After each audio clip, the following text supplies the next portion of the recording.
tu as devant toi une page du Becherel, d'accord? Page du Becherel qui est reprise au numéro 42. Donc c'est la référence du verbe. Donc je te rappelle, quand tu vas à la fin du Becherel dans ton index, tu as un numéro qui renvoie au verbe. Donc ici, on a le verbe devoir. C'est toujours bien évidemment le verbe à l'infinitif. D'accord? Nous, ce qui va nous intéresser, c'est justement cette partie ici qui est l'indicatif. D'accord? Indicatif, c'est le mode, présent, c'est le temps. Donc tu as l'indicatif présent, l'indicatif passé composé, imparfait plus que parfait, passé simple, passé antérieur, futur simple, futur antérieur. Et ce sont les temps les plus courants, les plus fréquents, ceux qu'on va rencontrer fréquemment, ainsi que l'impératif et le conditionnel. D'accord? Donc, ce qui est essentiel, c'est que tu vas voir qu'il existe une relation entre les deux temps. D'accord? Je te la montrerai après dans un autre petit clip vidéo. Tu pourras le voir après dans la même vidéo. Donc, pour conjuguer au présent, au passé composé, j'ai besoin du présent. D'accord? Pour conjuguer au plus que parfait, je dois savoir conjuguer à l'imparfait. Pour conjuguer au passé simple, au passé antérieur, pardon, tu as besoin du passé simple. Pour conjuguer au futur antérieur, tu as besoin du futur simple. Alors, tu vois, tous les temps qui sont ici, c'est-à-dire le présent, l'imparfait, le passé simple et le futur simple, ce sont des temps simples, d'accord? Parce que le verbe est constitué d'un seul mot. Par contre, au niveau des temps composés, tu as à chaque fois deux mots. Tu vois, tu as ici le mot qu'on appelle l'auxiliaire. D'accord? Dans un premier temps, tu as ce qu'on appelle ici l'auxiliaire. L'auxiliaire avoir. On parle d'auxiliaire quand avoir et être n'est pas employé seul ou quand avoir et être sont suivis ici en vert d'un participe passé. D'accord? Donc, l'auxiliaire plus le participe passé te donne un temps composé.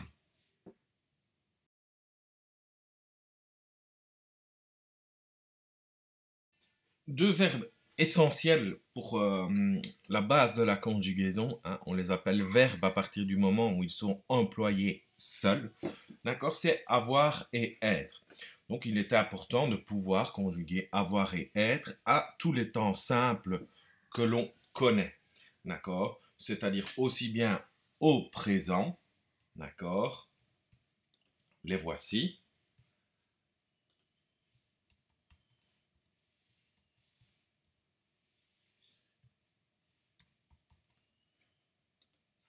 Donc, ça, c'est au présent.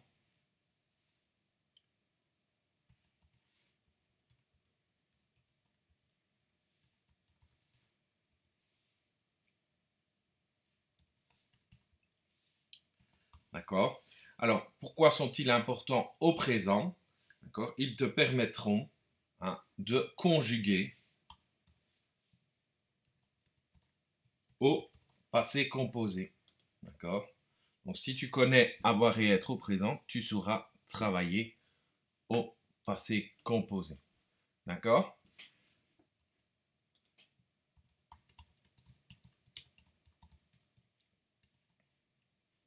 Et donc, une fois qu'il est utilisé avec le passé composé, on ne parle plus de verbe, mais bien d'auxiliaire.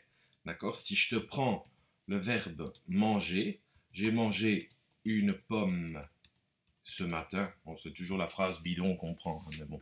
Voilà. Donc, tu as ton verbe qui est ici. Alors, attends, je vais le mettre en souligné. Voilà, ton verbe est là. Il est composé d'une part, ici en rouge, d'avoir, mais avoir n'est pas le verbe ici, mais bien l'auxiliaire, et du participe passé, ici en vert, qui est manger. Alors, pour retrouver l'infinitif d'un verbe conjugué au temps composé, conjugué à un temps composé, on va regarder simplement son participe passé. Ça va? PP pour participe passé. D'accord? Alors, on est donc au présent. Hein? On va passer maintenant à l'imparfait. À l'imparfait, je vais enlever tout ce qu'il y a là. Hop. Voilà. J'avais, tu avais, il, elle, on avait, nous avions, vous aviez, il, elle au pluriel avait. Être, nous étions, pardon, j'étais, tu étais, il était, nous étions, vous étiez, et ils étaient. Donc, même chose, tu as besoin de l'imparfait pour le plus que parfait. Donc, on est toujours sur le même principe, hein, où on a ici dans le tableau le verbe, d'accord, le verbe à l'imparfait, hein, et il est important de pouvoir conjuguer le verbe avoir et être à l'imparfait pour pouvoir l'utiliser avec le plus que parfait. Hein. Hier soir, virgule, nous étions partis au cinéma. Tu te retrouves avec ton verbe qui est étions partis. D'accord. Ton auxiliaire, c'est l'auxiliaire être. D'accord. Parti, c'est ton participe passé. D'accord.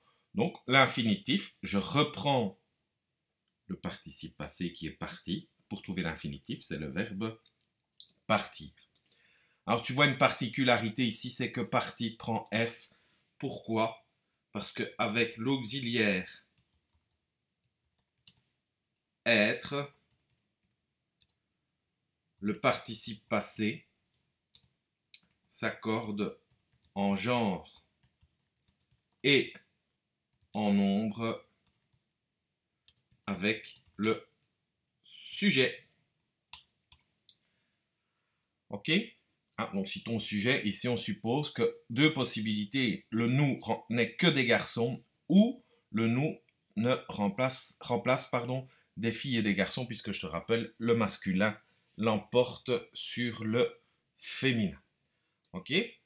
On va continuer, on va aller voir un petit peu plus loin. On va donc maintenant passer au passé simple. Hop. On va déliter ici les infos.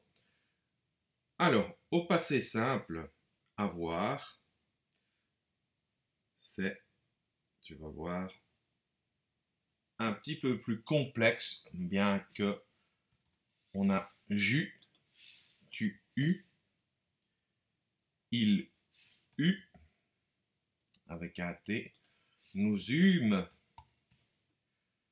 vous eûtes, ils eurent. D'accord? Donc c'est vraiment important, je rappelle, de maîtriser ceci. Pour l'auxiliaire être, fut, je fus, tu fus, il, elle, on fut, nous fûmes, vous fûtes, toujours avec cet accent circonflexe, on fut, au niveau des premières personnes plurielles et deuxième personne du pluriel. Et il fut. De nouveau, hein, je vais prendre une phrase, je vais inventer. L'an dernier,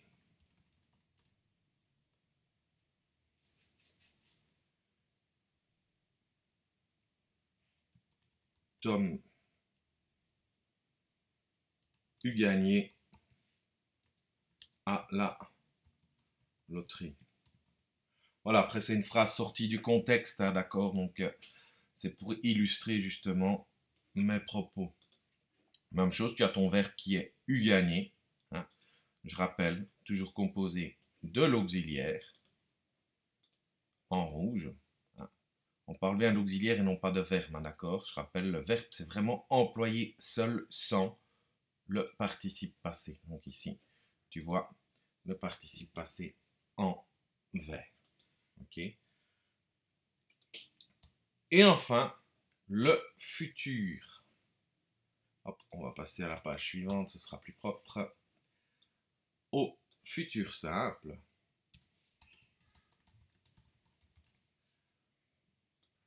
Je te rappelle la conjugaison. J'aurai, hein, je ne dis pas j'aurais. Je rappelle dans le tableau de terminaison des verbes, si j'entends et avec la première personne du singulier, j'écris AI. Tu auras, il aura, nous aurons, vous aurez, ils auront. Je serai, de nouveau j'entends et, avec l'auxiliaire, avec le verbe être dans ce cas-ci, et pas l'auxiliaire, je serai, tu seras, il sera, elle sera ou on sera, nous serons, vous serez, et ils ou elles seront. D'accord? Si je prends un exemple, quand j'aurai fini mon travail, virgule, j'aurai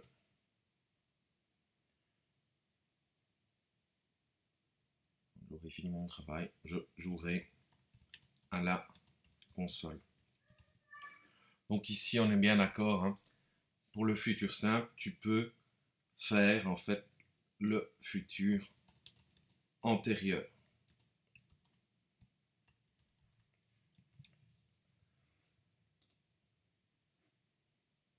Bon, j'aurai fini est mon verbe, aurait fini. Je vais le mettre ici, j'aurai fini, aurait fini, allez, je l'ai. Donc c'est mon verbe. De nouveau, l'auxiliaire en rouge et le participe passé en vert. D'accord, participe passé qui, je le rappelle, me permet de trouver l'infinitif. Alors je vais revenir en arrière parce que j'ai oublié de préciser quelque chose. Donc l'an dernier, voilà. Ici, on était bien au passé simple, d'accord? Donc le passé simple, je ne l'ai pas dit, me sert à former le passé antérieur. D'accord? Antérieur signifie qui se produit avant. D'accord? Donc si on regarde ici, quand j'aurai fini mon travail, je jouerai à la console. Je dois d'abord avoir fini mon travail pour pouvoir jouer à la console.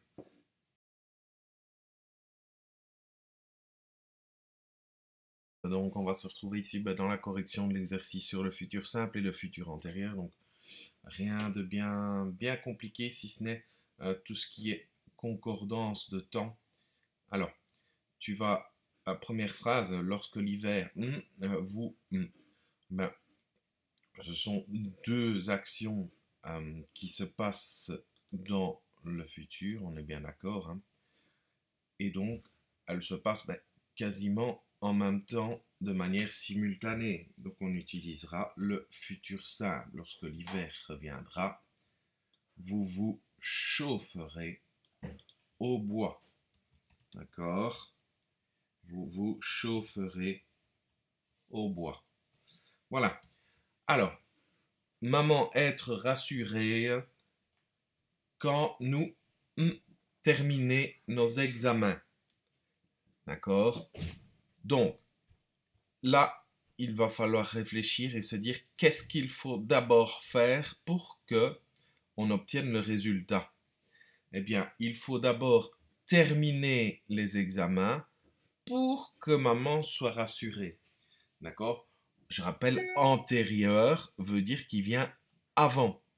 D'accord? Quelque chose qui est antérieur, c'est qui se passe avant. C'est pour ça qu'on l'appelle le futur antérieur.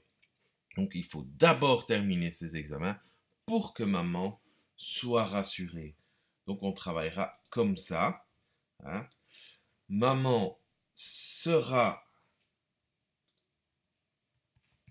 rassurée quand nous aurons terminé nos examens. D'accord?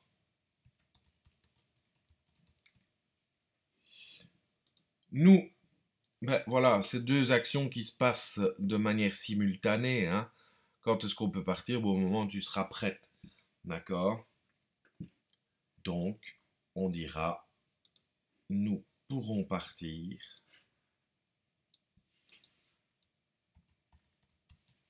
dès que je serai prête.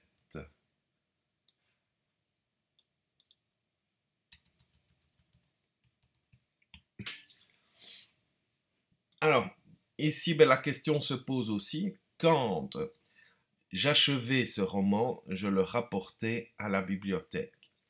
Quelle est la condition pour que tu puisses rapporter le roman à la bibliothèque? C'est que ben, tu dois tout simplement terminer le roman. Donc, le roman, il faut d'abord terminer le roman pour le ramener à la bibliothèque. Donc, l'action antérieure, d'accord, c'est que tu dois terminer le roman. D'accord? Donc, on utilisera le futur antérieur ici. Hein. Quand j'aurai achevé ce roman, je le rapporterai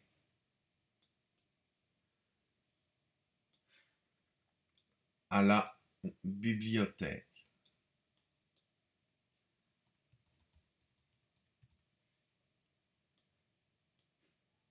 Voilà. Tu attrapais le foulard et tu pouvoir refaire un tour. Ben donc, ces deux actions qui se passent quasiment simultanément, hein, c'est-à-dire en même temps. Donc, tu attraperas le foulard, d'accord, et tu pourras refaire un tour. Alors, phrase suivante. Je te donnais un bonbon quand tu bois ton sirop. Qu'est-ce qui se passe? Ben, à partir de quel moment auras-tu le bonbon? Ben, quelle est la condition à remplir pour avoir ton bonbon? Il faut d'abord boire ton sirop pour recevoir ton bonbon. D'accord? Donc l'action antérieure, c'est de boire le sirop avant de recevoir le bonbon. Donc, je te donnerai un bonbon quand tu auras bu ton sirop.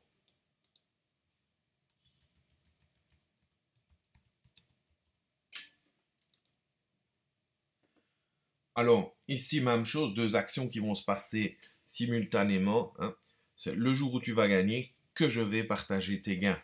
D'accord? Il n'y a pas l'un qui dépend de l'autre. D'accord? Donc, le jour où tu gagneras, tu partageras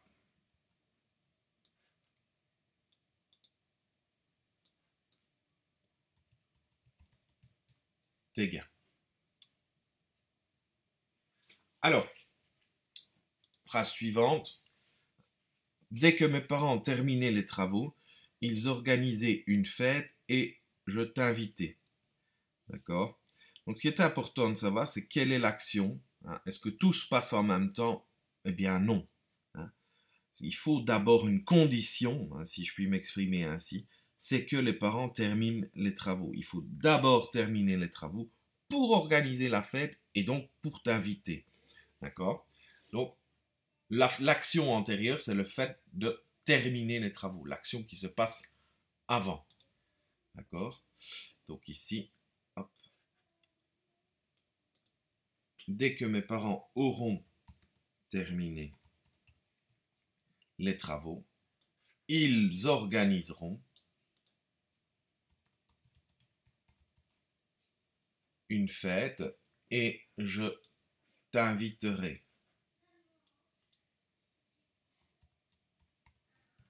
Voilà. Alors, ici, même chose, hein. On est dans un salon de coiffure. Élise se coiffait une fois qu'elle se lavait les cheveux. Ben, voilà, tu vas pas d'abord te coiffer et puis te laver tes cheveux, ce sera un petit peu stupide. Hein. Tu dois d'abord te laver les cheveux et puis seulement tu te coiffes. Donc l'action antérieure, c'est le fait de se laver les cheveux. Donc Élise se coiffera une fois qu'elle